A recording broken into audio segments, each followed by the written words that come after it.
Like, what's the success rate when you ask people for an interview? Is it mostly yes? You know what? It depends on the day. It depends on if it's like sunny, if it's raining, I don't know. But the success rate, to be honest, is probably like a good 85% yes. Damn, so a lot. Yeah, quite a few. Yeah, it's been nice. At the beginning, I think I was a lot more shy with it too, but I've learned the best way to kind of approach people to have it not sound like salesy, not sound creepy, not sound, whatever it is that would deter people away from saying yes. What's the best way? Because clearly I have no idea what I'm doing. No, you definitely know what you're doing, but I think in my sense, it's just continuing to be friendly and stopping people and kind of doing like, hey, sorry, I was wondering, I'm making a quick video. Would you have like 30 seconds if I could ask you a question? Right. Okay. And then seeing what they say. And, they'll often ask like what it's about or where it's going. And I'll just be like, oh, it's on TikTok and Instagram. It's just 30 seconds and kind of like coax them along. And most people are like, oh, yeah, sure. Or nowadays, to be honest, it helps a lot. Most people have seen my videos. So they'll be like, oh, yeah, I know you. I know you. Oh, they recognize you now. Yeah. And then I'm like, oh, okay, yeah. Like, do you want to be on a video? Or some people will be like, no, I still don't want to be because they know my older stuff or my more viral stuff that may be a little bit more personal. So yeah, so they don't want to. They want to keep it private, which is super fair because I know I'm aware that I ask some pretty personal questions out there, but yeah, that's why we were talking about you're going away from asking about like financial stability and stuff like that. So I originally was working for a finance news company. So to talk about finances and money was the whole point, and that's what I was like told to do. That was my job description. Okay. Since I created my own business in January and I've been doing this freelance, I kind of obviously have a lot more creative freedom, but I still kept to those questions because that's what people enjoyed and that's what people liked. Mm-hmm. But to be honest, a lot of the comments have gotten to the point where I don't want my page to be a place where people are being bullied in the comment section or people are judging others. And so I tried to pull away a little bit, and I wanted to, sad as it sounds, I guess I wanted to be taken a bit more seriously. I wanted to not be the girl that's just asking about money or just asking about, he's a 10 but and all this stuff. And I decided to kind of change. But I like the fact that you talked about the financial things because it breaks the stigma. You said that on the podcast with the other boys, and yeah, I think that's huge. It's a huge thing for me, and it was the main reason and that I started asking people about money. I do believe that it's a huge stigma that's like so old-fashioned that really, really needs to change. And so I was asking people about salaries because no one ever talks about it. And I've since had people that have come to me and been like, you know what, you interviewed a financial advisor, or you interviewed a receptionist, or you interviewed somebody, and I realized that they were making so much more than me, and now I had the power to go to my bosses and have the courage to talk to them about that and be like, you know what, I believe I'm being underpaid in my position, and that made me feel really, really good. Oh wow, so that actually happened. These kind of things were coming out of it. Okay. Yeah, because it's a touchy subject. I don't know, like if you approached me, I don't know if I'd be comfortable telling you. It's not even True. I don't know. It's a very touchy subject. And I guess like, okay, one thing, do you get the sense, I don't know if you can say this on air, but do you think some people lied about?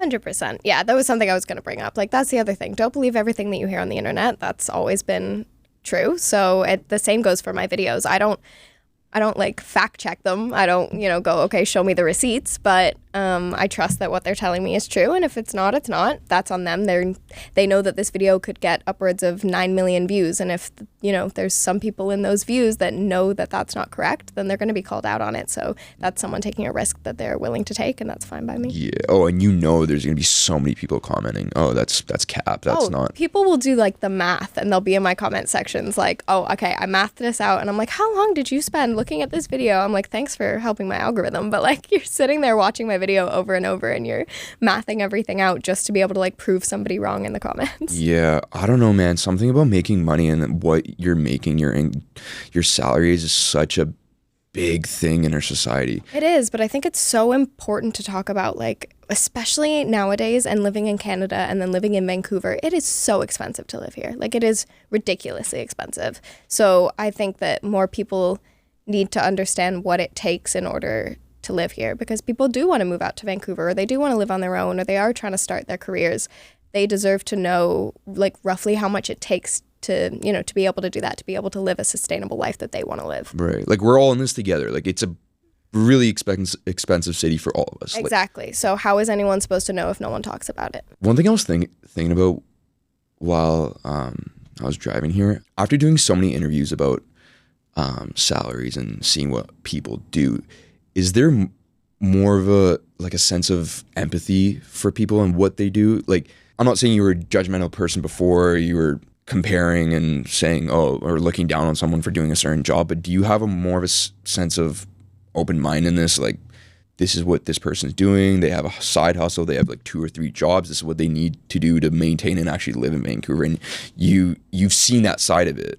Definitely. No, I think that's something that has just kind of made me, appreciate my position, appreciate what I have, what I do, but also, appreciate other people. And I pick up on what other people do. You know, everyone here should or needs to have a side hustle. And so it's nice to hear from other people what they do and what worked for them. And, you know, you can learn from that and try and implement it in your own life if that's something that you want to do. But I think it does kind of give that sense of togetherness and empathy for other people. And just even like, I love hearing about other people's success. I think it's incredible. I've been lucky enough to never really be a person that like looks at someone's success and goes, oh, well, can you swear on this podcast?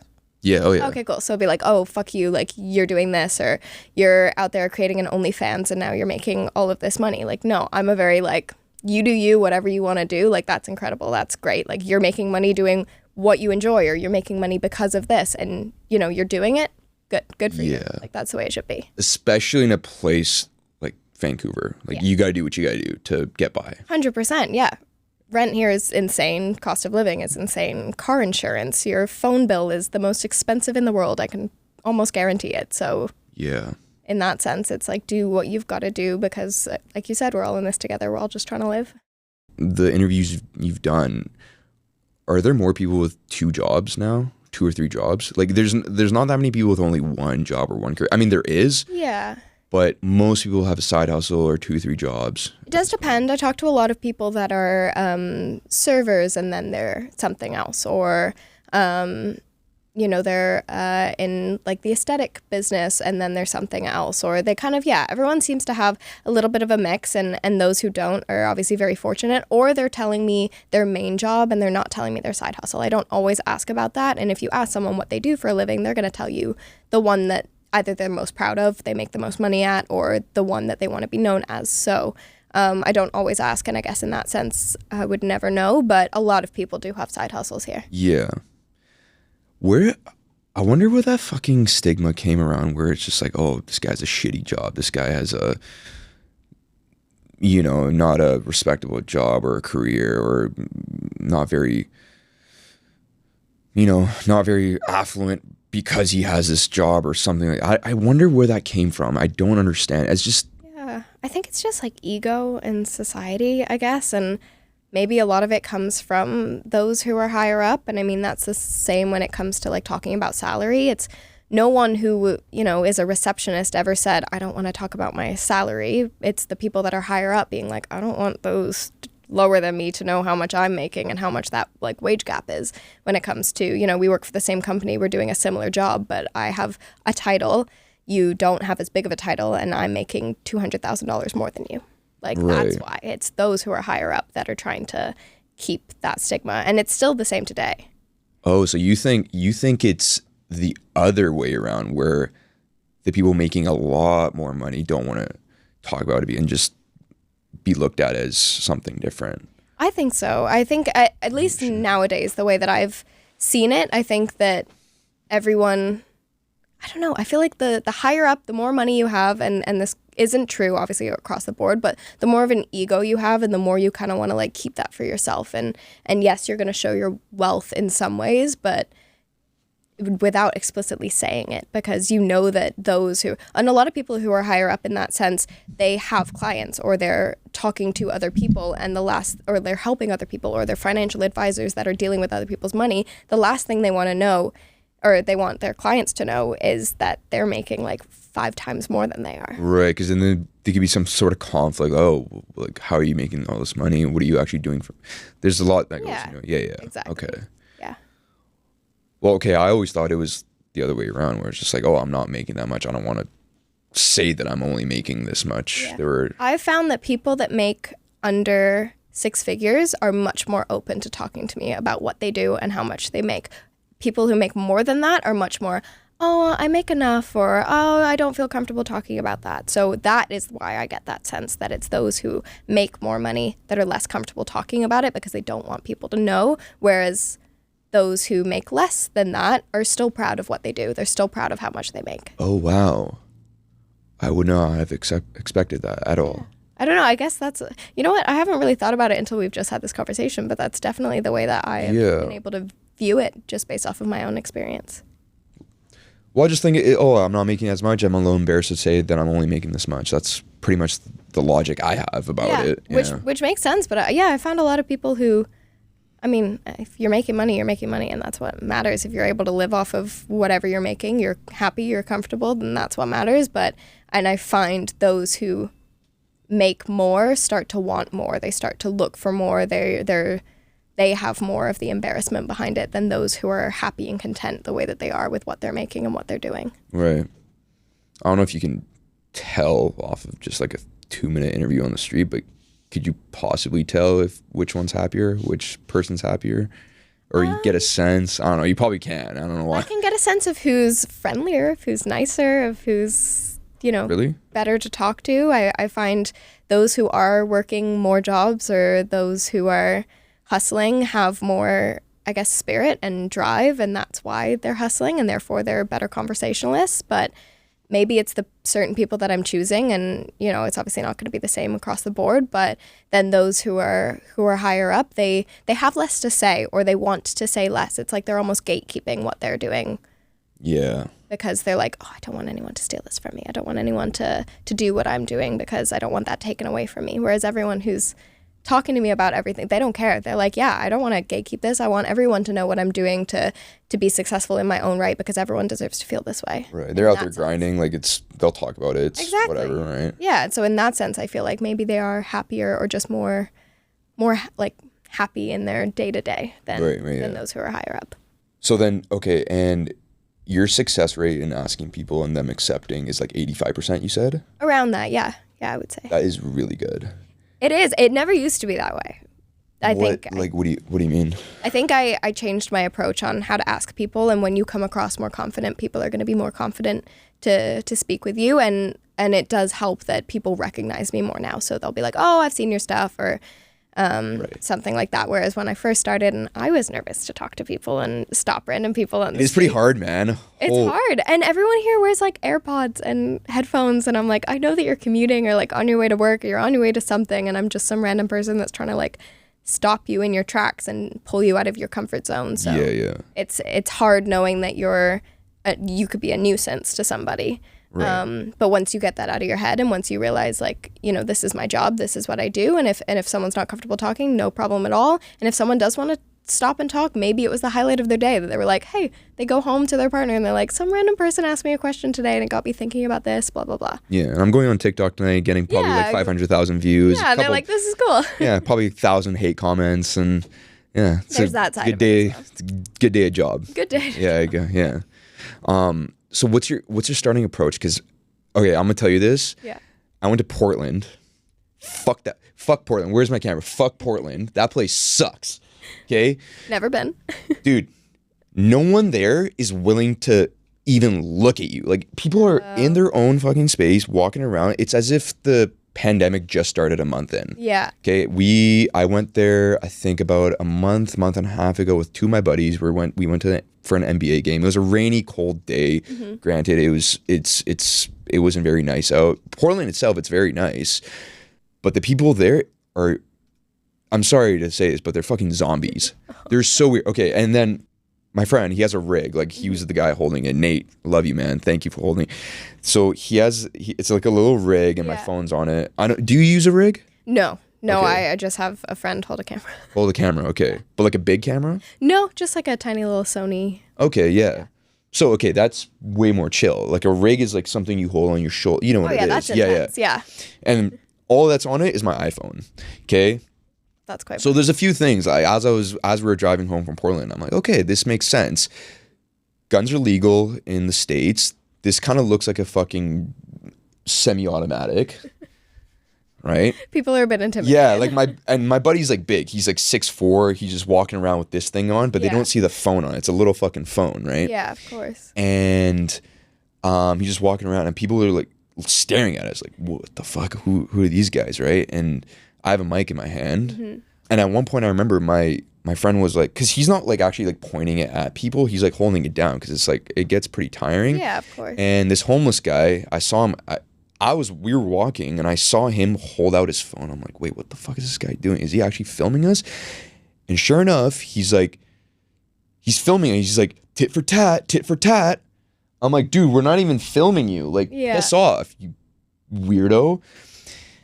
And yeah, so I went up to about 8 or 9 people in an hour, and they all said no, but not just, oh no, sorry. It was kind of like, no, what? No, like, what's going on? Get away from me. Oh, okay. Yeah. But I think my approach is pretty terrible because how are you approaching them? I would call them. I'd be like, hey, sorry, I'm just, do you have a couple minutes to do an interview? And they'd be like, oh, no, sorry. It's like I startled them, I think. Maybe. I've actually had someone scream once. I went up to her and I was like, hey, sorry. She like audibly screamed. I wish I got it on camera because it would have been like golden footage. But yeah, actually screamed. So I have startled quite a few people as well. Just because you came out of nowhere? Or I guess so, but I didn't think, I try and be really good about it. Sometimes I'll like chase people down or I'll like cut them off purposely. That I can understand screaming and being startling. But yeah, this girl, I thought I was being pretty gentle about my approach, but apparently not. Yeah. Like, it makes sense, the way I look and the way you look, me approaching someone, it's kind of like with 2 other dudes with me too, right? Definitely. There is a bit of what's going on here. Yeah, no, 100%. Right. And I've definitely realized my own privilege in that sense. I know that maybe if a guy was doing what I was doing, maybe he wouldn't get as many yeses as I do, or of a different race, or, of a different age bracket. Any of those, I'm definitely aware of my privilege in that sense, and how many people are going to say yes to me because, I don't come across very startling whatsoever. I don't come across very scary. Don't have much of a mean look. You definitely think that's a part of it? Oh, 100%. Yeah, definitely. So I can see that. But then, there's always going to be the flip side of it as well. And like because of the way that I am, or because I'm a woman, or whatever it is, I'm going to get comments that maybe other people like you that were approaching people wouldn't get, and vice versa. Yeah. What do you think of this? Because Mo and I were talking about this, and I think a lot of it also had to do with his approach, right? Because obviously there's certain things you can't control, and there's always going to be a percentage of people that Persian. There's going to be a percentage of people that are just not going to want to talk to you on camera. Yeah. But what I told him was like, rehearse a script and be more assertive. Like, he should have right away from the get-go announced that he was from a podcast. He should have said, hi, I'm Mo from the Enjoy Your 24 podcast. Do you have a minute to talk about, tell them exactly what you want? I'm telling you, dude, those people there were not having it. Something about Portland, man. Maybe it's something about Portland, but to be honest, Vancouver's not the most friendly place either, and I think a lot of people can agree on that. Same thing. Everyone, maybe not so much the zombies, but everyone's in their own bubble. Everyone's in their own hustle grind of I don't want to talk to anybody. I'm trying to get from point A to point B.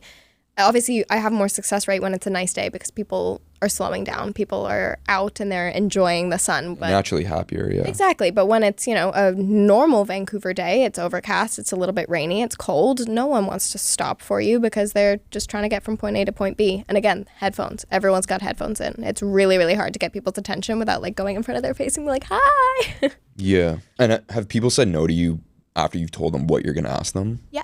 Yeah. Yeah, definitely. It does depend. And I always try and obviously frame it in the way of how I'm actually trying to have the video come across. So if I am asking about education and financing and things like that, I'll tell them the reasons behind it. I will tell them that it's because I believe that we should have less of a stigma around talking about salaries and how much people make. And I'd love to just educate people on other successful people. And I think that it's a great way to kind of help others understand, okay, what education did you get to be in this position? How long did it take you to get here? And then how much do you make? Because some people don't want to, you know, go to school for 8 years and hustle and spend all this money and move across the country to know that they're going to make less than what they want to make.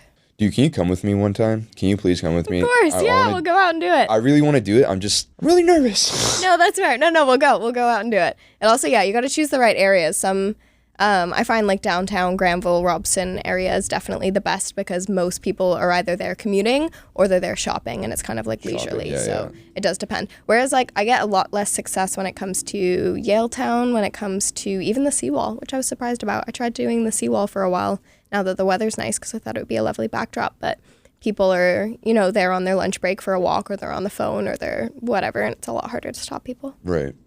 So what kind of questions do you ask now? I think nowadays I'm starting to ask just a lot more like open-ended questions. I think the last time I went out, I was asking people who's someone that you appreciate that you haven't told recently, or I'll talk to people about electric cars, or I'll talk to people about things that are a little bit less personal. Can still start a conversation in the comments. Everyone's going to have an opinion, but it's not a conversation that the person I'm interviewing is going to be attacked. And I think that's what I kind of wanted to pull away from. But my views have dropped tremendously because of it. Yeah. So you more edgy topic was getting way, of course. That's exactly. How it works. But again, I wanted to, it depends. And now I'm just kind of saying fuck it, and I'm going to do what I want when I want to do it. If I want to ask a more edgy topic of conversation because I thought it was funny or because it's trending or because I need to get my views up because this is my full-time job, then I'll do it. But I just don't have that kind of embarrassment behind it anymore that I used to, of being like, oh yeah, I'm that girl that goes out and like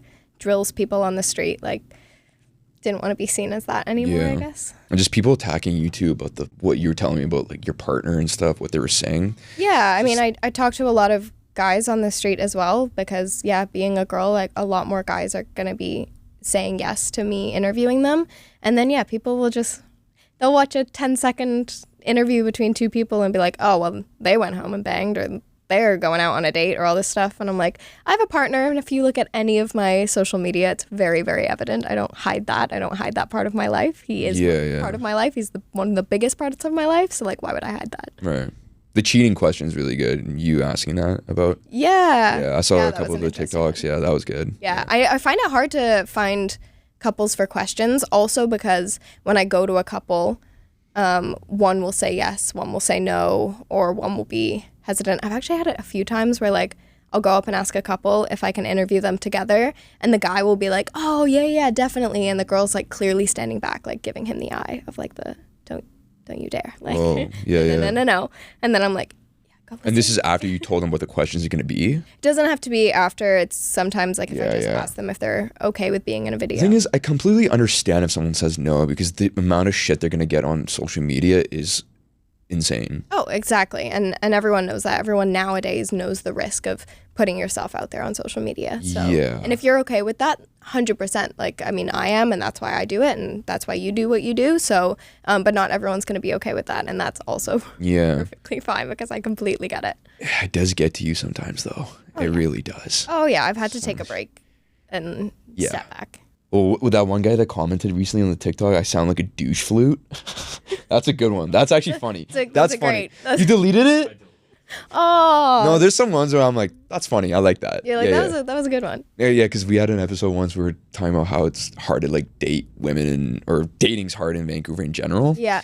And I was wearing a Pro Bass shop hat. Yeah. And he's like, oh, well, first thing, you douchebag, take that fucking hat off. What are you wearing? Like, what do you say? Like Air Force Ones with that or some shit? Oh my God. And I was like, that's pretty good. That fits the fucking stereotype, you know? Like, yeah, no, it's true. Yeah. It's quite funny. Were you popular in high school? No. Really? No. Well, because I'm not asking just because it's a personal thing. I getting into this sort of industry in this field, like you got to want to be able to talk and be conversational. And yeah. I was very heavily bullied in high school. And I was surrounded by, I went to an awful high school, one that had, I think, 3 people in my year committed suicide or attempted, my best friend being one of them. It just was awful. That's when like a lot of hate on Twitter was going around. There was that like, Yik Yak, did you guys have that? It was like an anonymous, I heard of it, posting thing, and it was like within a certain radius, you could see what people were commenting, but everything was anonymous. Yeah, it was something like that. I remember. Yeah. I just went to like a very, very toxic high school. Was not popular whatsoever. I was always into theater, and I was always into like film and production, and that's what I loved doing.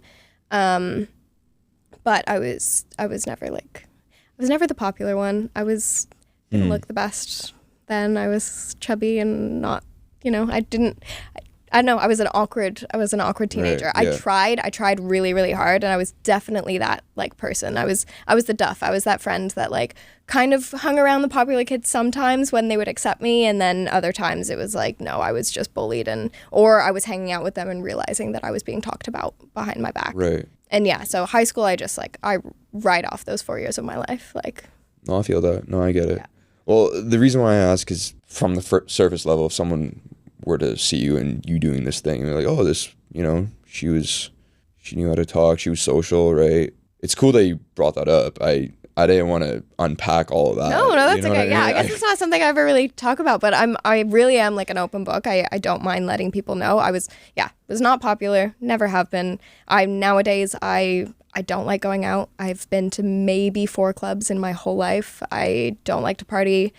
I will go to events for networking or being with friends, but my like happy place is being home watching movies. I respect that. I really like that. That is like my ultimate zen. Yeah, and this Vancouver doesn't help, man. It's not friendly. It's not. It's hard to make friends here. It's hard to meet anybody. If it's not work related, how do you meet people? I don't get it. Yeah, I don't know. That's a topic of conversation we've had many, many times. Imagine. Did you grow up in Vancouver or? Yeah, North Van. Okay. Yeah, I went to Handsworth. For me, I wasn't, one of the most popular kids. I wasn't disliked, I don't think. I was just the guy that played basketball. I had a group of friends. I did my thing. Fair. I was kind of weird. I was pretty weird. I never partied. That's the thing. I would rather go play basketball than go to a party. I never drank. I didn't drink until after high school. I didn't smoke weed. Yeah, me too. It's just weird how things that work out, man. Seeing people do their thing and so many people changing after high school, going to different things. Oh yeah, definitely. Like for you, like the people that you went to high school with, now that they see you doing all these interviews, putting yourself out there, just absolutely fucking killing it, they're probably thinking, whoa, we didn't see this coming. We didn't see this coming from Daniella. I never hid this side of me, like this side of, I've always been talkative. I've always wanted to get to know people. I've always loved this space. Everyone, I think, in high school, they knew me as like the theater girl or the film girl and like the one that was always trying to create and do things. I've been making movies since I was like a kid, and my parents got me like a tiny little Sony camera. Nice. And I was making films back when I was like in grade 5. And since then, I think I've always been that way. But now I don't think anyone took me seriously or thought that I would continue doing it. And for a while, I didn't think I would either. And then, through enough work and perseverance and luck, I got into it. And now those people reach out to me, and I just mostly ignore them if they were genuinely assholes to me and like were of the group that had bullied me back then or had bullied my friends or whatever it was. But or I'll have people that I was close with back then, like who just, I don't know if they purposely ignore it or they don't reach out or they have never liked a post or anything like that. And in that sense, I'm like, kind of hurts as well. It hurts both ways, I guess, no matter what. I'm not doing this for anybody else, but yeah, if you're getting the recognition from the people that you don't want the recognition from, whereas like you wanted it from the people that you grew up with, that you were friends with, and to just kind of be like, look, I know we always talked about this and you knew my passions and I'm doing it. Oh, wow. They're not hitting you up. They're not hitting me up. Wow. Whereas it's like the people who, were you weren't friends with, they're assholes to you. They're messaging and I'm like, I don't want to hear from you. Oh, Jesus. Damn, I didn't. So it's completely opposite. Not even the people that you're friends with supporting you, they're hitting you up. Yeah, a lot do. And definitely a lot of my friends, and you guys all know who you are phenomenal. And they do reach out and support me in that way. But I guess it's surprising how many don't. But everyone's also living their own lives, so I don't ever expect that. And obviously I don't do it for validation, but it's always going to be, people want some form of validation. They want to know that what they're doing is is reaching the people Yeah, that it's they being are recognized. helping do it for. Like I do a lot of this because I'm like, yeah, I wanted to prove to people that I could do this, and I wanted to show those friends back in high school that we were always behind a camera, we were always editing, we were always making scripts. Yeah, you're doing cool shit. I'm doing what we always talked about doing. Yeah. And there's probably so many people that you went to high school with that wish they were doing what you're doing, but they don't have the courage to do it. Maybe I'd have to see. I truly believe that. Like I know for a fact there's a lot of people from my high school that'll probably look at this podcast and me podcasting like, oh, it's cringy, it's corny, whatever. Yeah. He's not very good at it, but it's like I know damn well deep down you wish you could fucking do this. 100%. And that's the thing. It's those of us who have the courage to be able to do it, and that's how you become successful in any field. You just have to have enough confidence and courage in yourself to put yourself out there. It's not easy by any means. It's not. And at a certain point, we were talking about this before we were recording. When you do get to a certain level, it's shitty. I'll say this again, but now that the podcast is growing and people are hitting me up, like a few people have hit me up to come on the podcast. Now there's a little bit of a screening process. Like, okay, now I have to like pick and choose who I can bring on. Not completely. I'm not saying I'm totally disregarding. Of course, but it's your brand. It's yeah. what you want. And people don't realize that. Like even with you, like when you're doing screen interviews, like you said before, like you have to. You're going to screen who you think is going to come across well on camera, and that can be for a multitude of reasons. But if you believe that someone's going to either be a good conversationalist or, like I said, I can tell within the first 10 seconds of a conversation if this is going anywhere. And if it's not going to go anywhere, then I'm not trying to be rude, but I don't want to like waste your time, and I'm not here wasting my time. Like I'm on the clock trying to get stuff done. So like I'm not going to cut you off, but I'm going to wrap up the interview a little bit faster than maybe I would have. Dude, how shitty does that feel when you start an interview and you're like, oh no, it's one of those? Oh, I've had times. I was interviewing this guy one time just because he was like dressed in like some super like funky outfit. And I was like, okay, very cool. I want to like know what this guy does and what his story is. It's half the reason why I go out. About 15 seconds in, he started like preaching to me. He started doing the whole like, the gays are sent. And I was just like, oh no. And I'm sitting there and I'm like looking over at my videographer and like he's giving me the eye and he's like basically both the camera down at this point. And I'm like, and I still have to entertain him. I still have to be nice. I still professional. I have to be professional. I can't just be like, okay, go fuck yourself. Like, I don't want any part of you. Like, whatever, and walk away. I have to wrap it up in some way. But when someone's like literally preaching to you, you kind of have to just continue. Just go with it. Go with it and be like, okay, thank you very much. Goodbye. Yeah. And walk away. This is not going anywhere. Exactly. It's a write-off. Yeah. Yeah. I mean, honestly, dude, you could be like, it is fucking, I'm saying I would do that, but I probably wouldn't. It's just hard. You don't want, and then when you get to a certain point and you have a certain amount of followers, or Vancouver's tiny, Vancouver is very, very small. The last thing I want is for that person to be like, oh yeah, but she's a bitch in person. Like, you know, she may come across one way on camera, but she's awful the other way.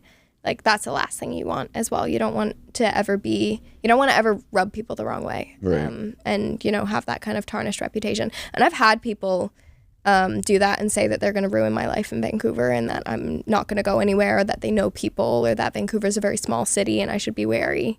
Why though? I don't know what you're doing isn't that, I mean, it's cool, but it's not, you're not stepping on anyone's toes. No, I'll say one story. I had a client that I was working with, and we were going out on the streets and we were giving away $100 gift cards while we were doing these videos. And so because of that, and because it was through a reputable client, they had to also sign a document for like a release form. I always get verbal consent on camera because that's legal in Canada to have that as be a legal form of consent. But the company obviously wanted, because you're then giving away money, there has to be like a legal document for it.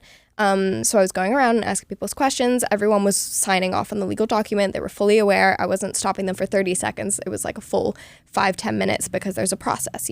I'm gifting you something. You have to sign this form. And afterwards, the video got posted and I had this girl reach out to me and basically was just like, I know people in Vancouver. You take it down. I didn't consent to this. Who do you think you are? And I was like, actually, here is a photocopy of the form that you signed. You took a $100 gift card from me. I did fully have the right to post this. you know, like I don't know What where made her what switch leg up you're all of a standing sudden? on. That makes no sense. Yeah, and I think it was, but I don't know, the comments weren't even bad by any means. There was nothing towards her, so I don't fully know what it was, unless it was just her uncomfortability and she was trying to get out of it in the wrong way. The best way to do it is to message me and say, hi, I'm so sorry, I feel uncomfortable with this video. I'm aware I consented to it, but do you mind if you can take it down? That's all you have to say. Yeah, you're not going to say no. No, I'm not gonna respond to someone that's like, oh, I know people at TikTok, I'm gonna have you banned. Like, Vancouver's such a small place. Like, I know a lot of people, you know. Oh, what was the context of the interview? We were talking about talking to your partner about money and like how much you talk about finances with your partner as opposed to other topics of conversation. Well, whatever. I mean, that's personal, but whatever. You agreed to it. Like, but and it wasn't even like anything super personal. I think the questions were just like, oh, does your partner want a prenup? Do you know that? Like, is that something you've ever talked about? How much would your partner? Yeah, just open a can of worms there. Yeah, I'm like, how much would your partner spend on a wedding? Like, it wasn't something in the like. It's not as personal as what I've asked before. And again, they were screened beforehand. I had consent from them, written and verbal, as well as the fact that I gave her $100 and was like, thank you for sitting with me for literally less than 10 minutes. Here's $100. I actually lost money doing this interview, so like, so I'm like, thank you. And then thank you for coming at me and like basically getting to the point where I've got to take down a client video, which then I have to deal with that. Like, you know, it's a client video. I've been paid to do this video. So now I have to go through my own precautions and my own ways of doing things. Right. So what's the process in that when you have to take out a client video? Because what do you work for again? I completely forgot. I'm totally. No, it's okay. Well, I work for myself, so I have my own company. So the clients that I work with are like contracts. So whether that's one video, whether that's 6 videos, whether it's whatever, and whether that gets posted on my page or theirs or both. So when it comes to that, I've luckily never had it really happen other than that one instance where I've had to actually take down the full video.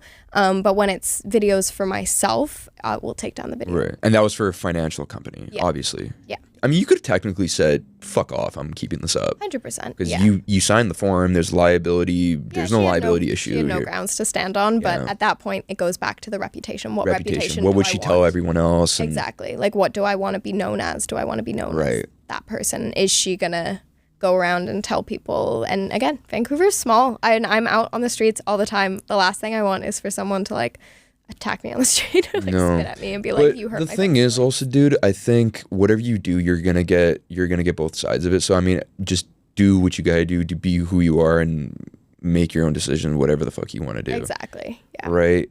I mean, with that certain instance, I mean, yeah, deleting it's not the end of the world. You're not gonna like lose anything that much. But like there are times where you gotta be like, all right, well, fuck you. I don't care. Like I don't.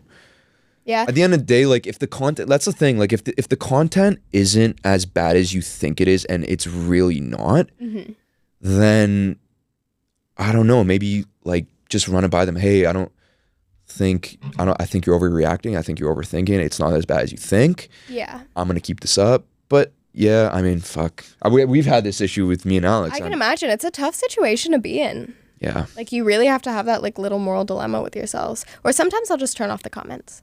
If they're like, I'm being, you know, something's happening, just turn off the comments. It's okay. Yeah. Video can stay up. Turn off the comments. Because we've had guests tell us, hey, like, do you mind, like, taking the clips off? It's coming at me. I knew I was going to get hate, but I didn't know it was going to be this bad. Got it. Yeah. You know? And sometimes it's just... not to sound like mean, but it's like a lesson in the sense of like, just learn to ignore it. Learn that no matter what you say, what you do, what you look like, someone's going to have something to say about it. So it's a great life lesson to just ignore it, because the more you ignore those people, the more successful you're going to be and the happier that you're going to be. And that's something that I've had to learn the hard way. Definitely. Yeah. It's also cool that you said that you actually study people that do interviews, like the ones that you like watching on YouTube or different TV shows like that. That's cool, because I do that. I thought I was the only one, but no, it's a craft. I mean, I know that a lot of people think, you know, oh, he just sits down and talks to people, or she just goes out and talks to people. No, there's a craft to it. We both know that, and this is something I've learned recently, but we both know that not everyone could do what we do, and that is why we're doing it, and that's why we're, you know, successful in doing it, and it's a skill, and it's something that you practice. It's something that you learn. And yeah, of course you're going to pick up on other people. And it's always great to have mentors that you look up to, that you go, oh my God, your work is great. why is it great? Is it because of the way that you hold yourself? Is it because of the questions that you ask, the way that you transition topics, the way that you communicate and kind of have that chemistry with people? What is it about you that makes you so successful, and what can I learn from that? There's a lot of things, yeah. Definitely. I didn't know that, and I personally don't think I'm that good yet. I think you're great, and that's been evident in your numbers and what you're doing. But Thank you. No, I'm very you can always learn. Yeah, I can only get better. I'm very critical of myself. Very. Like, after this episode, I'm going to be sitting there all stressed out, be like, fuck, I should have done this better. I can't listen to myself speak. I know that's a big issue. I don't know if that's an issue with you. It is. Luckily, I don't edit all of my own content, so it's not like I have to hear it over and over and over. Well, I don't edit my shit either, but I listen to it and I'm like, ooh, I sound bad there. You know, I should have said this differently. But because a lot of people don't, it's a really big change for them to put themselves out there and start talking. And definitely. I've asked a few of my friends to come on, and they're very adamant that they will never come on. Yeah. Never. Oh yeah, I've asked a few of like friends to be in videos, and they'll be like, "Nope, no, thank you," and I'm like, "Yeah, fair enough." Yeah. Who are some of the people that you admire as far as interviewing skills? Yeah, I think honestly, number one is going to be Alex Cooper. She is phenomenal. Call her daddy. She has created something that's like absolutely insane. She created it, very organically. She's only been doing that podcast for I think 5 years, but I never watched her old stuff. I only watched more recently as she started doing like more actual sit-down interviews with a lot more reputable people as well.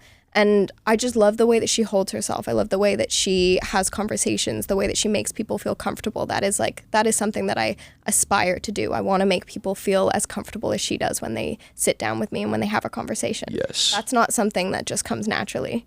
That's tough. That's really tough. That's something that she does so well. She will always be an inspiration. I've never listened to the podcast, but I know who she is. She got a really, really good, wasn't it a Spotify deal? Yeah. So she's made really, really good money. Obviously worked really hard to get to where she is. So that's admirable. She had a co-host and then she left, right? Yeah, I'm not sure about. I never watched it back when they were co-hosting. Because there's two of them. No, there was originally, but I think she's taken it and she's elevated it. Yeah, she ran with it. Yeah, and I know her story and personally, and her dad was a sports producer. So she's always grown up wanting to do this, and now she's done it. And that's something to admire in itself. Do you ever get nervous when the person you're interviewing is also nervous? Because it comes on to me, dude. Like, I've had a couple guests on. I'm not going to say who, obviously, but you know who you are. Yeah, I can sense their energy of they're freaking out within themselves. Their mind is racing at 1,000,000 miles an hour, and I'm seeing their body language. I'm seeing them start to sweat, tremble in their voice, and it fucking wears off on me a little bit. It's like that. There's like a psychology thing where if two people are talking and the one person is like very calm and their body language is just like slumped over, very limp, it actually... You're going to mimic that. Yeah, you're going to mimic that. You're going to start feeling lazy and very calm. And then that's the thing when I've had like the couple guests I've had on, naturally they're getting nervous, which is fine. I mean, you're on a fucking podcast. Like, you've never been in front of like 4 different cameras, 3 mics in your... the setup. Yeah, and understandably, you should be getting nervous. But then as the host, I'm starting to get nervous because they're getting nervous and I'm like, fuck, no, like calm down. Like, no. Like, you know? Yeah, because that's your job. Your job is to be, and I get it. It's tough. It's tough to be in front of a camera. In my own head to get myself calm, but then I start fucking freaking out because I'm like, okay, I'm not calming down. What the hell is going on? Yeah. Do you ever get that? In the sense of nervousness, not as much, because I really try and put a focus on like making the person I'm talking to feel comfortable. And that's like, so if I see someone getting nervous, I'm not going to get nervous. I'm going to try and switch something in myself to help them continue to get through it. However, if someone's awkward or like clearly doesn't want to be there, I will then shut off and I will notice myself like fumbling. I'll notice myself starting to like veer off. I'll notice myself not being able to come up with the next question on the fly. I could be pretty good at continuing questions and like just digging into a conversation. If someone looks clearly uncomfortable or is clearly like just not having it or, whatever it is, I'm going to then start being like, oh shit, like now your brain really shuts off. Yeah, it does. really stops working. 100%. And it's so embarrassing when that happens. Or sometimes it'll happen where I'll start getting nervous because the person I'm talking to is like a fantastic conversationalist, and I'm throwing questions at them and they're coming back like straight away with these fantastic, well thought out answers. And I'm like, how are you doing this on the fly? And then I'm like, shit, because I'm thinking about how amazing you're doing. Yeah, it throws you off. Like, I'm holy like, fuck. Oh God, like I haven't even thought about my next question, because while they're talking, I'm listening to what they're saying and trying to grasp something to kind of continue talking about. But then when I'm automatically switching to, oh my God, you're really good at this, or like, damn, you're great, I'm like, oh shit, where was I? Like, what was I trying to say? Right. Do you think a part of it is just being really in the moment and listening to what the person's saying? Because I have an issue with that. Yes, it can be. I find that's a skill I've had to learn. When I was doing news reporting, I was talking to like old men about mining. Do you know how boring it is to talk to people about assay results? Like, Good Lord. I don't care. Yeah. And I was talking to them, from 8 a.m. to 12 p.m., like, 12 people in a row, back to back to back to back, and I'm reading off of a teleprompter. I'm not engaged by any means, really, in the conversation. And in that sense, I find it easy to turn off. But now the reason I love my job so much is because I get to choose, because I have the creative freedom, because I can talk to people about whatever we want to talk about in the moment. And yeah, that is easier to stay in the moment. If you're talking about something you're not passionate about, it's going to come across that way. Yeah, it's like you're pulling teeth out of this person. Just, it's such a weird thing. It's such a weird dynamic. Yeah, like when that person's being awkward, it's like, oh no, like this is what we're going to have to go through for the next hour, or... Yeah. And you're like, great. Yeah. But that's what makes Joe Rogan, like those type of guys, just the best podcast, because they have that skill to be like, okay, like you're this type of person. This is what you're going to be like the whole episode. I'm gonna have to do something. Yeah. Like we're in this. Like I'm not going to just sit here for 2 hours and just be awkward the whole fucking time. Exactly. Like you're going to have to learn to manipulate and work with it. And that's another skill that I find interviewers have, being able to work with what you've got. I'm not always going to choose the right person on the street to talk to, but I can possibly pull them out of their shell or pull something away from it that is usable. Yeah. What's some of the things you would say that would get them out of the shell? Or I guess it's a phrase or like a segue into something else? I don't know. A lot of like, do you mind me asking? Or like, are you comfortable if I ask? Giving people the option, I find is really, really important. Right. Don't just go and ask them a question and be like, oh, well, how much do you make? Like, don't sound arrogant about it. You're going to give them the option to say no. If they feel like they have the power, then they're going to come out of their shell. They're going to, because they do have the power. If I'm asking, do you mind, or is it okay, or, something along those lines, then they have the power to say no. And if they want to say no, no problem. We move on to the next question. But, that gives them the power to say yes. They're taking it into their own hands. They're not being forced into anything. Right. And I think there's like a pause in between, like it's like a mental prep, like, oh, okay, now she's about to get into something real deep here. Yeah. Like, it kind of gets them to think, yeah, okay, like, yeah, what do you want to ask me? And then they kind of like dive into it more when you say that. Definitely. But if you just like fire out questions, how much do you make? And then they're kind of like, oh, what the fuck is going on? Yeah. There are content creators out there that do that, and I don't think it's the way that they're editing them, but it seems as though they're just like, how much do you make? What do you do? What is this? What is that? And people are like firing back answers, and I'm like, no, okay, that's staged then. Like that, to me, from having spoken to like probably upwards of a few thousand people on the street, that's staged. Like there's no way that you're having those conversations so often that are so back and forth that your page is full of them. You're always going to have every once in a while someone who's a fantastic conversationalist, can just fire things off just as well as you can. But I find that quite forced, and you can really tell that. And that's what I try and push on my page, is that it is very organic, and people can see that in the way that it's shot, and the conversation that we're having. It's not really been edited. It's a back and forth conversation. You're seeing it from start to finish, basically the way that it was shot. And you also have it in you, man, because some people can try their best, but they just don't have it in them. Like you've obviously done it thousands of times, so you have gotten better at it, but there are people that might not be able, like they're not interviewers, they're not podcasts, they wouldn't be able to do it if they, I don't know, that's I guess that's not right to say because I'm not. It's the same with every job, though. You know, not everyone can be a pro basketball player. Not everybody can be a financial advisor. Not everybody can be whatever it is. It's the same in this space. I know that it's a creative space and people kind of take that for granted, or they look at it as like, well, anyone can do that because it's creative, because it doesn't require whatever it is. But no, everything is a skill. Every job has its own, you know, downfalls, its own skills, its own practices. And no, not everyone can do everything. Right. Okay, so then would you say you have a talent in it? I would say nowadays, yeah, I would say I would. Yeah. And I fought with that for a long, long time. And I think my partner can attest to me sitting crying for days on end and nights being like, I don't know what I'm doing. I shouldn't be in this position. I don't know why I'm doing this. I'm not even that fucking good at it. Like, I don't know why. But having people around you that support you and remind you that, you know what, no, not everyone can do what you do. And that's okay to admit that to yourself. And it's actually really, really nice when you finally can. And you can sit there and be like, no, not everyone can do what I do. I do have a skill. I do have a talent in this and I enjoy it. So just keep going, keep doing what you want to do. Yeah, that's the worst. You're your own worst critic, honestly. Always, yeah. There are hundreds of videos that have never been posted because I think that maybe the person's, you know, gave great answers, but maybe I didn't respond in the way that I didn't like the way you sounded, or you feel like you sounded awkward, but you didn't at all. Yeah, or it was a weird angle, and I was like, shit, I don't like the way that I look in that video, and there's no way to really edit around that. So, sucks to suck. People are always gonna like put forth their best work. Obviously, I'm not here posting anything that I'm not proud of or I'm not, you know, happy with. That's always going to be the same on social media. It doesn't mean that I'm hiding the ugly, but it means that I'm putting forward my best work because that's what I want to do. Right. I'm sure one day I can make a ton of bloopers of awkward conversations. I mean, do you ever fumble your words when you're doing an interview?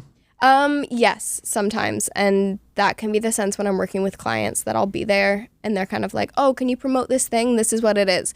And then they'll like give me a bunch of points. Oh dear God, like a script and everything. And I'm like, you haven't, like if you gave me this a couple days ago, like, yeah, I can put something together, no problem. But like, don't tell me while a camera's pointed at my face that this is everything that I need to hit and expect that I'm going to just, but that's something that I want to learn. That's something that I want to get better at. Just get on the fly, yeah. And like the same thing, I had it the other day and I was at a press conference and the mayor was there and there were a lot of like reputable people there. And I was like, you know what? There are a few times in my career so far, I'm 23, that I've been put in a situation with, you know, I'm surrounded by CTV and Global and like a lot of other reputable people that have been in the industry for a long time. And this is my time to be thrown into something. So I'm being pulled people. I'm going, this is what this person does. This is their title. Go do an interview. And that is something that I want to continue doing and putting myself in those positions to be able to get better because it's a skill. And how am I supposed to learn unless I'm thrown into the dog pen, basically? Right. Do you think a big part of being a reporter, being in media, interviewing, podcasting, whatever, it's a big part of it is being yourself? I think that was a part that I was struggling with for a long time where I would see these guys on podcasts. And I told you about this the other day, like watching Chris D'Elia. He's so funny. He's a comedian. He has a podcast, but it's like, I'm watching him and I'm thinking, fuck, like I'm not as funny as him. I wish I could have this certain tone. You know, I wish I could speak in a certain way. But at the end of the day, you just got to just be yourself. Like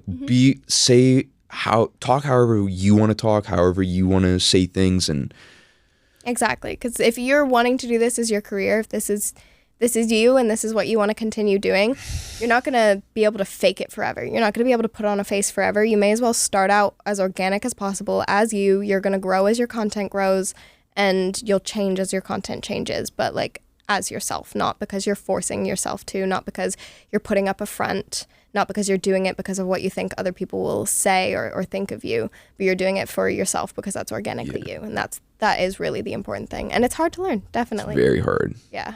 Been doing this for what, 2 years? Well, seriously for I guess a year and a half now, and I'm still trying to figure it out. Of course, and you're still gonna have days where you're like, I don't like the way that I said that or look, and maybe I should, I don't know. Yeah. Do you think you'll ever figure it out, or is this just like an ongoing process that's never ending? I mean, I don't know. Have you figured it out just to be like, what are some tips for you to just like get in the zone and just like settle down into the present and just when I'm interviewing, I find I can turn off really easily and I enjoy it and I, am there and I'm just being me and doing what I'm doing, saying what I want to say at the time. And I find that really easy. I think it's the aftermath of like rewatching it or being like, oh my God, like, is that how I sound? Or is that how I look? Or God, did I sound weird there? Or should I have asked that question? Or damn it, should I have said something else? And that's where you kind of have to stop and be like, no, you were organically you in that moment. Take it the way that it is. That's and it is what it is. It's over. It is with. what it is. Like yeah, it's over. You can't go fucking back in time. Exactly. Like, You're like, there's nothing I can do about it. So let it go. Yeah. Move on. If there's any field of industry that you can't go back in time, it's this. Yeah. You did it. You got to roll with it. Yeah. And I mean, yeah, let's say you were talking to someone who you've always wanted to speak to. It's a, celebrity. I'm on the street and I run into Ryan Reynolds and I'm talking to him and I fumble it. Then you fumble it. Yeah. It is the way it is. You got to just take it for what it is, and all you can do is learn from that and, hope that the next time you run into somebody, you're going to be a little bit better, a little bit more articulate. Yeah. Oh, it's so tough. It's just, I'm so fucking critical of myself. Fuck. Well, and it is. And you know what? It's always the people who are the most critical of themselves that put themselves in this position. I don't know why that is, but I find that just out in the open in media or whatever and shit like that. Yeah. Or maybe this brings it out. I don't know. Yeah, I don't know. I mean, just being on camera, dude, is like very like you're already out there. Like you're doing more than 98% of people probably. You know what I mean? Yeah, it's a lot. Just in itself, that you got to be proud of that, right? Yeah, definitely. I think somebody who is always a very insecure person to now put myself on camera like basically daily is, that was like a huge step for me alone. That was something that I had to be proud of eventually and be like, you know what? You ended up just not giving a shit and just doing it because it's what you enjoy doing. Yeah. Just to go back on the financial interviews and how fucking expensive Vancouver is. Yeah. After interviewing so many people from that, do you get the sense that a lot of people are struggling to make ends meet? I think those that are struggling are really struggling, and those that aren't are like those top 10% of people that are making a ridiculous amount of money. And it's hard to say because it's such a societal thing, and especially in Canada, there's like, you're either at the top of the top and, the rich hang out with the rich, or you're at the bottom of the bottom and you're struggling to make ends meet no matter what. And there's like very few people that kind of are floating in between. And I think that that's difficult in a sense. Right. But I think in general, most of the people that I've spoken to seem pretty content in what they're doing and happy, and they're figuring it out their own way. Whether that means that they have multiple roommates or whether that means that they still live with their parents or they're working multiple jobs. As most people seem to still be making it work, which is really inspiring in general. Yeah. I think honestly you should ask those questions again, man. It's because it's very eye-opening for people. Like if someone were to admit that they're still living at home at 30 something, it's a pretty big deal. Like a lot of people would be like, oh, this guy's, he's not really doing much. He's a loser, whatever. That's the societal thing we have on that. Yeah, definitely. But the more and more you ask that and the more people admit that, I think that would be pretty cool. I think that would, because do you think there are a lot of people still, in their 30s living at home? Or I guess you don't know the answer, obviously, but like, do you think, so my point is, after doing all these interviews, do you think that a lot of people are still living in ways that are not deemed as successful from our society? And definitely, it's just not talked about enough. It's not brought up to light as much as it should be. Yeah, I think so. I think that what society deems as successful is extremely unrealistic in today's economy and living in Vancouver. And so I think anything less than that is deemed as unsuccessful. Even if those people believe that they're successful in their own right, or believe that their own life is successful because of what they view as success, society is always going to view it the other way. And society, I don't think, is ever going to be happy with, the bare minimum or making ends meet or paying rent and not owning, or working multiple jobs, or whatever it is. Right. You know, if you're doing any of that stuff, you're not successful in society's view. I mean, like working multiple jobs, I feel like is more accepted. Like it's like, okay, that makes sense. Like you're working a couple more jobs. Yeah. But something like, oh, you're 30 and you live at home, it's still not accepted as much. Yeah. Definitely. But then I think kind of goes the other way in the sense of like, there is now this culture around working multiple jobs where it's like, you shouldn't have to work 3-4 jobs. You shouldn't have 9 to 5 and then a 5 to 9. Like that's not like, where are you living? Where are you enjoying your time? Where are you, you shouldn't be fighting on your, I get 2 weeks vacation a year. So like, what am I going to do with it? Like, I think that's the other thing. There is such a hustle, especially in Vancouver. Sometimes I think it's too much. I'm like, why are people accepting that we work like dogs 24/7 and that's it, just to make ends meet? Like that shouldn't be society. And then you have to look outwards of it, and then you've got to look at the cost of living and everything like that and be like, well, where did we go wrong? Right. That this is so acceptable that actually if you don't have a side hustle, you're lazy. Like that's so wrong. So you're saying that people are hustling unnecessary, like I think they're hustling out of necessity, but that it's viewed upon as like a norm where it shouldn't be. Right. So what you're saying is people are hustling way too much over the top just because society says that you need to be hustling more, or based out of necessity that I need to hustle this much in order to live and have a fucking roof over my house. I think it's a bit of both. I think a lot of it is to do with out of necessity because of the society that we live in and where we live and how expensive it is. But I think it is also because, you are surrounded by friends that may be working multiple jobs. And if they look at you and you're not, then it's like, I don't want to be deemed as lazy, or I don't want to be deemed as whatever it is. So I think it's both. And in that sense, I think society needs to change a little bit and be like, don't judge those who aren't working multiple jobs and don't judge those who are. Like everyone is doing what they want to do because they want to do it. Leave it at that. Like you don't have to judge someone's way of living because you think they're working too hard or they're doing too much, and you don't have to also do that in order to be deemed as the same as them, and I deserve everything that I have because I'm working just as hard as you. Some people worked hard years ago, and that is why they're at the position that they are today. And some people are still working hard to try and get there, or some people got lucky and some people had it really bad.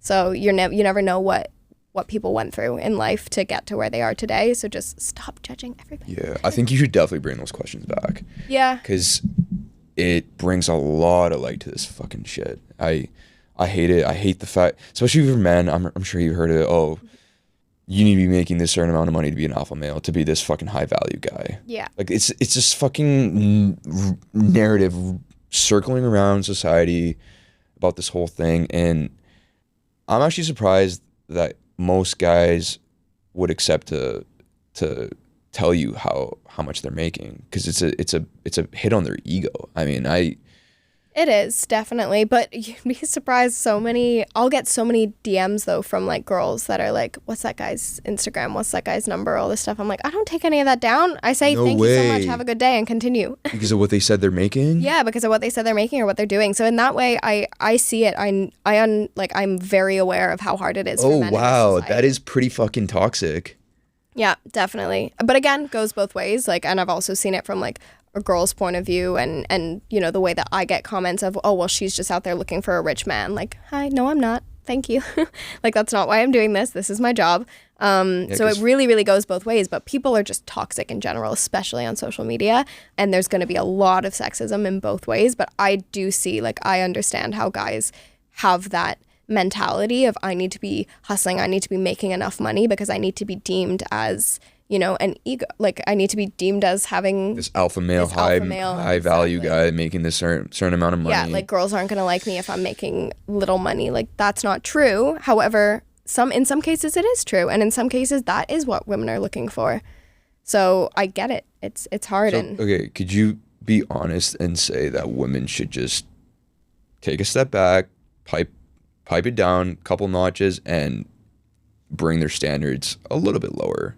I think that women shouldn't deem a man based off of how much money he makes, because at the end of the day, that's like the last thing that you should be worrying about. You should be worrying about who they are, their family, how they treat you, you know, whatever it is, their morals. Why do you give a shit how much money they make? Make money for yourself, because at the end of the day, you can only rely on you. So make enough for yourself. That is it. You should not be looking at somebody else for that stability. You should be looking at somebody else for other stability, whether it's, you know, mental or loving stability or, you know, anything like that. Yeah. So don't look to men to fund your life. Look to them to enrich your life. And you can attest to this based on all the interviews you've done and just the different things that people do. Like, it's not everyone's a financial advisor. Not everyone owns a company. Not everyone owns a 6-figure or 7-figure fucking company. Exactly. Yeah. And I think And nowadays, you know, it is harder to make that much money. So why is it still, why are people still looking for those who are making millions? Because that's few and far between nowadays.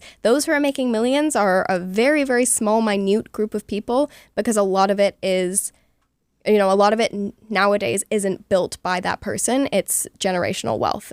People that are rich keep it within people that are rich, and that continues. So those that are rich are getting smaller and smaller and smaller and smaller. Not that many people can make that much money anymore because it's damn near impossible. Yeah. You know, it's not like we're creating things all the time, and it's, you know, Jeff Bezos is going to give money to his circle, and most of those people in his circle are already going to be rich in their own right. So, or were born into it, or whatever it is. I think it's really refreshing that you ask those questions too, because then it just brings light to the fact that people are doing different jobs, and you don't need to be like, how do I explain this? Like, it makes me feel better within myself. It's refreshing to know that not everyone is making 6 figures. Exactly. Not everyone is super fucking mega successful, and people can't have an ordinary 9-to-5 job or a couple of jobs or doing things on the side. Like, it's fine, and it's more like that than it is not like that. Not like that. Exactly. And honestly, and this will push me to go out and ask more of those questions again, because it's true. It can be not both just educational, but refreshing for someone who's sitting there exhausted, stressing out, anxiety, like, fuck, I'm not doing enough. Exactly. I'm not as successful as I should be, or whatever. Yeah. And maybe they watch a video and they go, well, that person looks really happy, and they look successful, and they're dressed nicely, and they look friendly, and they seem to be having a great day, and they're making just as much as I am. So why the fuck aren't I happy? Just because, you know, I had this number in my head of like, I need to be making this much money to be happy. Yeah. That will never be a thing. You'll always then get to that number, then you'll want more, then you'll want more, then you'll want more. The grass is always greener until you can find it in yourself to just accept what you have and be happy where you are in that time. I'm not saying stop hustling. I'm not saying don't drive for that, or, you know, dream of that and want to keep getting there. If that's what you want, do it. Yeah. But don't make it because, oh, well, women will only like me if I make 6 figures, or women will only like me because of this, or guys will only respect me if I have a Rolex on my wrist. No. Yeah. Such a fucking toxic thing. I hate that. I mean, it's always been a thing, I feel like, ever since, I mean, you're a little bit older. I was in like the 80s. Yeah, how was it in the 80s? Was money still such a big, like, a fucking gold standard? Well, I don't know. I mean, I was a kid. I was a really young kid in the 80s. No, it wasn't 90s, teenagers, okay, right? But yeah, I think a lot of people, there are core things that everybody's always going to be concerned about, right? Everyone wants a roof over their head. Everyone's worried about paying bills and making sure they still have a job. And it's especially more complicated if you have kids, that you got to support other people and stuff like that. So I think those are fundamental things that we're all going to be concerned about. And I don't think that's ever going to go away unless we get to some utopian society where money is abolished and all homelessness goes away and we have no worries, and we just, the whole Star Trek thing, we just do things to better ourselves, to broaden our minds and stuff like that. I don't think that's ever going to happen. I mean, never's a strong word, but never say never, but no, I agree. Well, there's a stat, I think, where at a certain point in like a certain amount of income you get, anything after that, you don't actually become happier. Like, you don't. Yeah. No, that's been like pretty proven as well. Yeah, I think it was like what, 70K, 75K or something like that. Yeah, anything after that, you don't. It's not proven you'll get any happier. It's pretty much the same. Just because you solve one problem doesn't mean another problem's not going to arise, or because another problem's not going to come out of that. Right, and actually more problems come out of that because you spend it on shit that you don't need. Yeah. Drugs, alcohol, gambling. Buy an island, you know, spend on shit that you don't need. Yeah. I don't know if you can answer this on the spot, but what's one of the most eye-opening things you've seen or you've learned after interviewing so many people and talking to so many people? Like, what's one thing where you kind of go back and be like, huh, like that's interesting about human society. I didn't know that. Or more people should think this way, or... That is actually a really tough question. I think that it's more eye-opening, I guess, to me that, like, everyone's living their own life. You kind of, when I do this job, sometimes I'll go home and I'll be like, oh my God, everyone that I pass by, every apartment building that I pass by, every car I drive past, like, everyone is living just as complex of a life that I am. And you have no idea what's going on in that person's life. And you have no idea what they've been through, what they're about to go through. And I think that is super eye-opening to be like, get the fuck out of your own bubble. Like, realize that the world doesn't revolve around you. You're not the only person here. And I have a lot more empathy and a lot more tolerance in like the way that I speak to people, just because of the fact that I am very acutely aware from this job that everybody has their own life. Everyone's got their own struggles. Everyone's got their own successes. Everyone is living a complex life just as I am. And once you kind of come to that realization, it lets your guard down a little bit, and it helps with, having less of an ego, and it also helps give you a confidence boost as well. And, you can kind of stop and be like, oh, well, there are other people that are making as much money as I am, and they're clearly happy. Or there are other people that are making a lot more than me, and maybe they're not happy. And just kind of that realization of everyone is living a complex life just the way that you are. Yeah, and... find comfort in that. Find comfort in knowing that you're not the only one going through shit, that other people are as well, or you're not the only one having successful, career moves. There are other people that are doing that as well. Yeah. Whatever someone else is doing is just as important as what you're doing. Yeah. And it really helps you feel a lot less alone. Yeah. I feel like that sense of like, oh, if this person's not making as much as me or not doing as much as me, oh, right away, you're not as good as me. You're not. Oh, I hate that. That's so bad. Or like, I view social media, TikTok and Instagram, like as a job now. And so I find myself, and I was saying this earlier, I find myself looking at people's pages and then at their numbers, then at their engagement, then at how much they post, then at when they're posting. And I'm like analyzing it instead of just enjoying the content that these people worked so hard to make. Yeah. And then I'm like, would I want someone looking at my page and being like, well, how the fuck did she get 118,000 followers and how did she do this and all this stuff? No, I want people to enjoy my content. That's the whole point of it. So why am I now turning around and taking something away from someone's hard work and creativity and putting a number on it and putting something on it that, monetizing it basically without taking in the creativity of that content and what that person was looking to achieve by it. Right. It is pretty fucking annoying sometimes because some of the clips we post, it's very educational. It's very nice. Like the one with Larry, like it's therapy. It's basically a 30 or 2-minute therapy session. Yeah. Right. And that doesn't go viral, but then an interview about, what gets you horny in bed? Like, it's kind of like, all right, like this is what we value in society. This is what goes viral, right? Where, don't worry about it. That's a hard one, especially when like I'll work so hard on a video or so hard on a campaign with a company and be like so proud of what it is and it'll get nothing. And then, I'll ask a guy on the street how much money he makes and he makes over 6 figures. And so it blows up.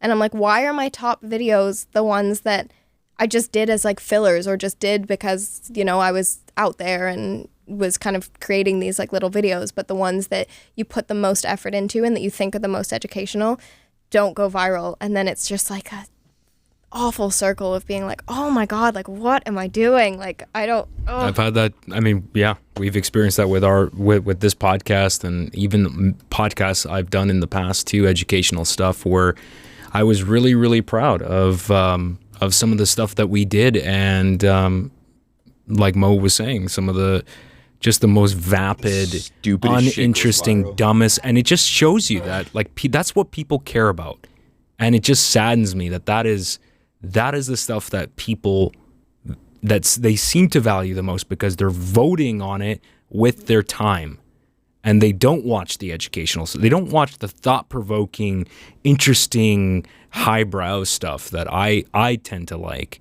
They prefer just somebody on TikTok just dancing and lip syncing to a dumb song. I don't understand it. I don't get it. I think the other way, and I don't know, this is something I've kind of thought of, and maybe you guys can find comfort in it too, is like, yes, I enjoy watching educational pieces, but some people turn to social media in order to be entertained, in order to escape. And so if my stupid video asking someone some silly question, or you guys talking about what makes you the horniest in bed, is what's going to pull someone away from their day and entertain them, and that's what they enjoy. Give them a little break, yeah. Give them a break, and that's what they enjoy. So I think that's one thing that I've kind of realized. It's like, people are going to gravitate towards what they gravitate towards, because not everyone is going to social media to look for the same thing.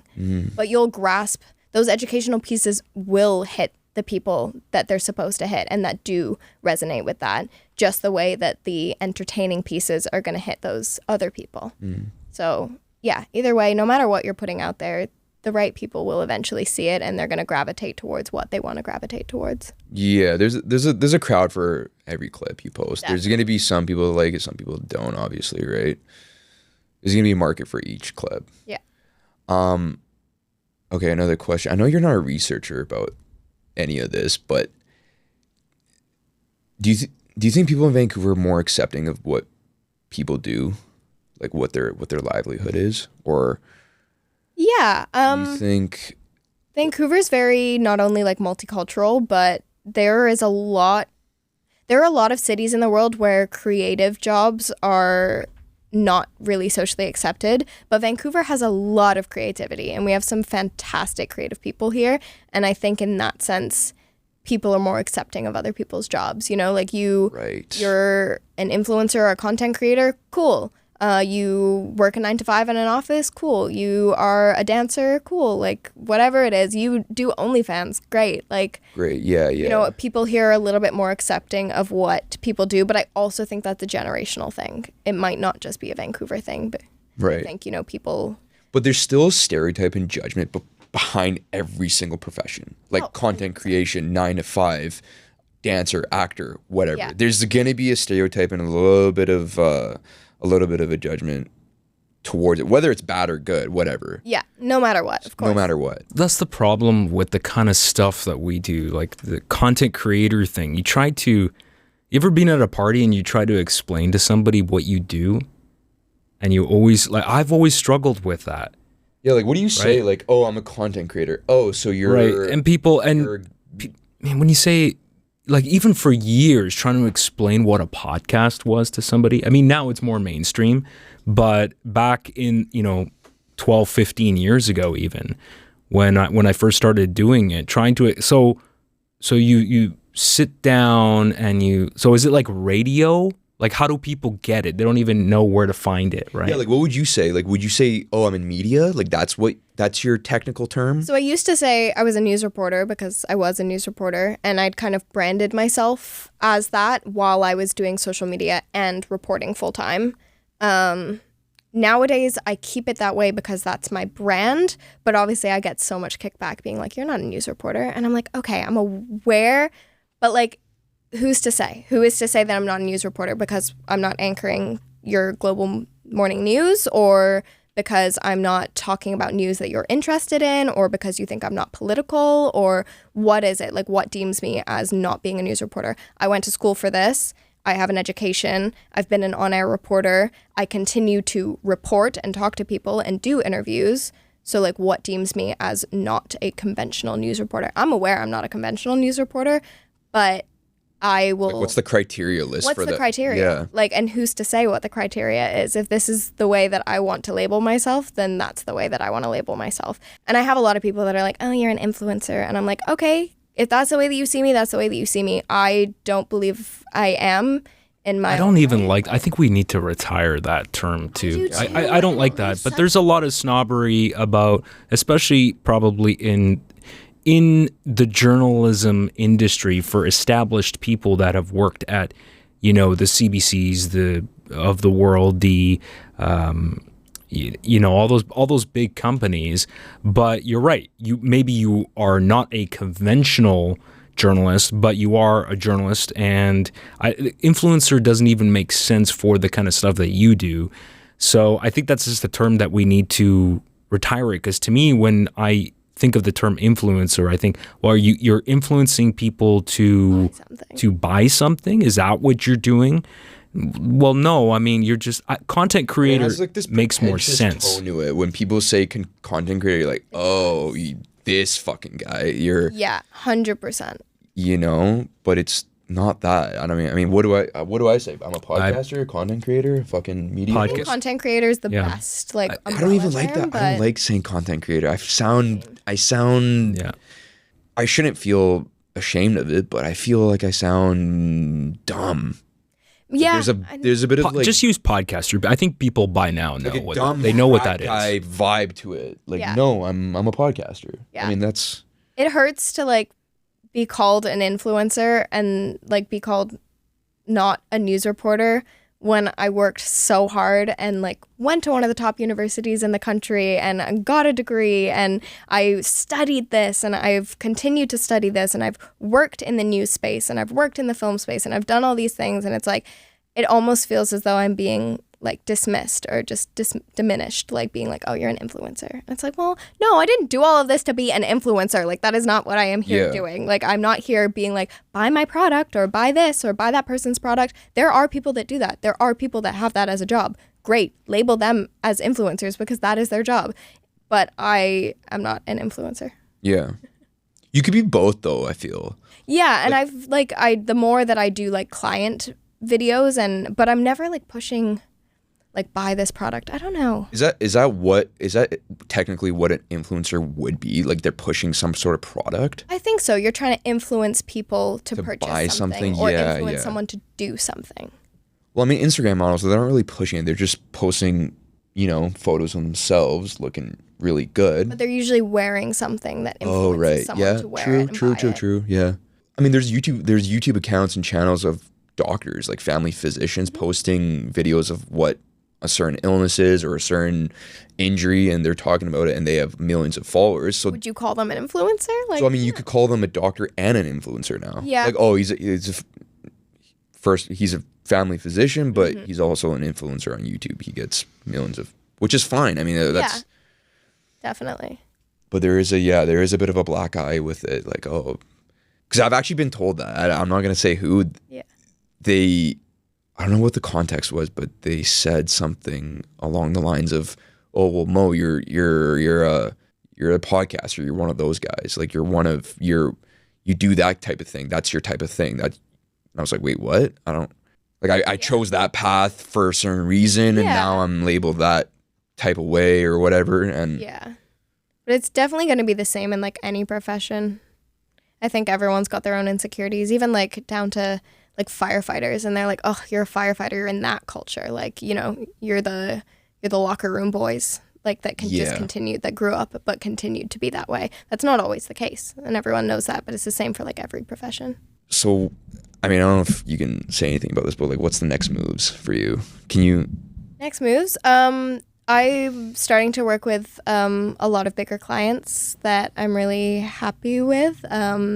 I work with Concord Pacific. I'm still working with Daily Hive. I've been doing contracts with like Purdy's and Bloom and a lot of companies that I really look up to. I just did one with Garden of Life, like more the kind of health, mental health and physical health sector, which I really enjoy. Nice. I don't know. I'd love to host a show one day. I'd love to. When I grew up, and everyone who knew me back then knew that I wanted to be like an e-talk like reporter. I wanted to be on the red carpet talking to celebrities and asking interesting questions. And you know what? That's still something I would love to do. So who knows? I'll continue doing this and see what opportunities come my way and what opportunities I can create for myself. But yeah, just continue talking to people and educating people and getting to know everyone.